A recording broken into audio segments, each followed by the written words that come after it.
Welcome to Man Does Tech, where I solve the problems you didn't even know you had.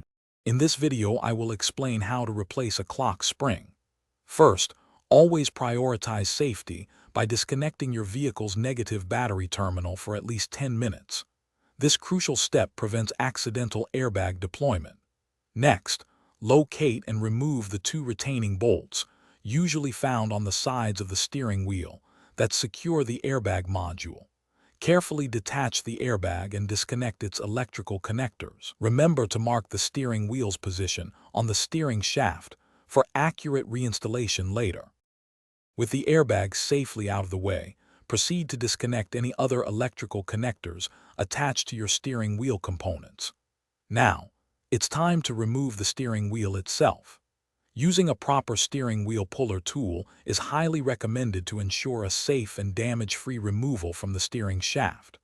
Once the wheel is off, you'll need to remove the plastic covers around the steering column to gain full access to the clock spring assembly. Don't forget to unplug any remaining wiring harnesses connected to the clock spring. Now that you have access, carefully remove the old clock spring from its position on the steering column. Before installing the new clock spring, it's absolutely critical to ensure it is properly centered. Many new clock springs come with a yellow tab or similar mechanism to indicate its centered position. Do not remove this tab until instructed.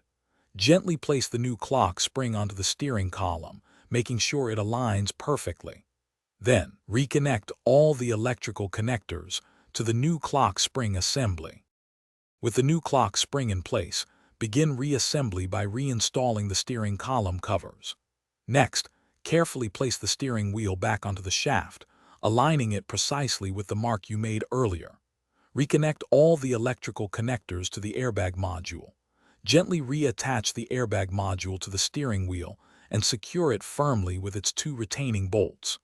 Finally, reconnect the negative battery terminal and thoroughly test all steering wheel functions, including the horn and cruise control, to ensure everything works correctly.